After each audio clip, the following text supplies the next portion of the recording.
Shortage थी तो आपने इनको भीमताल में लगा दिया। मैंने कहा सर चारधाम की ड्यूटी भी हटा दी और भीमताल भी लगा दी। जी, मैंने कहा कार्य मुक्त नहीं कर पाऊंगा अभी भीमताल में बहुत कंपलसरी है क्योंकि 24/7 सर। तो ओखलडुंगा को फिर जब ओखलडुंगा चल ही रहा था इनके भीमताल में 24/7 सर नाइट ड्यूटी भी चलती है ना। हाँ तो तो चली रही थी जब ओखलडुंगा में तब भी चल रही थी। नहीं सर, फिर से पीजी के एग्जाम थे सर, बहुत ज्यादा डॉक्टर से चोटिल भी हो गए थे और पीजी के एग्जाम भी थे सर। लगाया रोस्टर और डेट के साथ चाहिए मुझे। तो फिर आप ये जानते थे कि इनका रोस्टर लगाने के बाद ओखलडुंगा खाली हो रहा है, उसके बाद भी आपने खाली किया? वैसे सर ओखलडुंगा में हमारे फार्मासिस्ट बखूबी सर बहुत पहले से ये इनकी ड्यूटी मेरे ख्याल से 2022 से आया है। मैं 23 में प्रश्न आता वो हूँ। नहीं है, हेड़ा खान से लेके पूरे यहाँ पे काठगोदाम तक इतने सारे गांव जहाँ पे आधा पहाड़ गिरा हुआ है जो कभी भी बंद हो सकता है, एक भी डॉक्टर नहीं रहे। जी आप बिल्कुल सही कह रहे हैं सर, इसीलिए सर बरसात के और टाइम दूसरी बात में अभी मेरे पास प्रमाण नहीं है, जी। मेरे पास कोई सीएचसी भीमताल की बहुत अच्छी रिपोर्ट्स नहीं है। 2 बार सीडीओ साहब भी चले गए वहाँ पे। पीएचसी का इंस्पेक्शन कल किया गया था तो वहाँ पे जिन डॉक्टर साहब को रहना चाहिए था वहाँ पे थे नहीं। उनका कहना है कि उनकी ड्यूटी भीमताल में थी। दूसरा, जो पिछले महीने की अटेंडेंस देखी गई उसमें एक तो उनके खुद ही की लिखी हुई एप्लीकेशन थी जिसमें कि वो 3 दिन की लीव पे उन्होंने मांगी थी, पर वो छुट्टी किसी को उन्होंने दी नहीं, रजिस्टर में ही पड़ी हुई थी।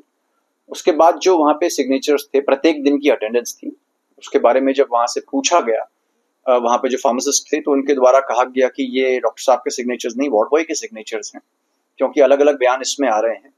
तो इसमें सीडीओ नैनीताल को मैंने जांच सौंपी है, वो अपने साथ किसी मेडिकल ऑफिसर को स्वयं रख सकते हैं और इस बात की जांच करेंगे कि ये वहाँ पे उस दौरान मौजूद थे या नहीं थे। डॉक्टर साहब का भी पक्ष सुनेंगे और उसके उपरांत जो इनकी जांच आएगी वो सौंप देंगे। दूसरा, सीएमओ नैनीताल को मेरे डायरेक्शंस हैं कि बहुत से क्षेत्र नैनीताल डिस्ट्रिक्ट में, और डायरेक्टर मेडिकल हेल्थ से भी मैंने कहा है कि अन्य जनपदों में, पहाड़ों में बहुत सी जगह ऐसी हैं जहाँ पे केवल और केवल सरकारी फैसिलिटी अवेलेबल है, वहाँ कोई भी प्राइवेट फैसिलिटी अवेलेबल नहीं है। सेकेंडली, आज के डेट में जहाँ पे आपदा सीजन चल रहा है, अक्सर ऐसा होता है कि मेन रोड्स बंद हो जाती हैं, कहीं मलबा आ जाता है तो और कहीं भी लोग नहीं जा सकते। उस दौरान कोई आपदा से रिलेटेड इमरजेंसी भी आ सकती है, इसलिए विशेषकर इस दौरान हम ऐसे अस्पतालों को खाली नहीं रख सकते हैं। कोई मजबूरी भी अगर है तो किसी और को वहां पे देना होगा। तो वापस इन पे कहा गया है सभी सीएमओस को कि इन जगहों पे तैनाती देख ली जाए। सीएचसी सभी अच्छी जगहों पे हैं, सभी जगह कनेक्टिविटी का कोई इश्यू नहीं। उसके बाद भी बायोमेट्रिक ना होना एक सीरियस लैप्स है मेरे हिसाब से। तो सीडीओ से भी मैंने कहा है और सीएमओ से भी कहा है कि बायोमेट्रिक हाजिरी ये अनिवार्य पहले से ही है, ये खराब ना हो, इसको भी चेक कर लिया जाए और इस बात को भी देखा जाए कि जब सैलरी ड्रॉ कर रहे हैं तो क्या बायोमेट्रिक काम कर रहा है या नहीं कर रहा है, इस बात पे ध्यान देने के लिए कहा गया।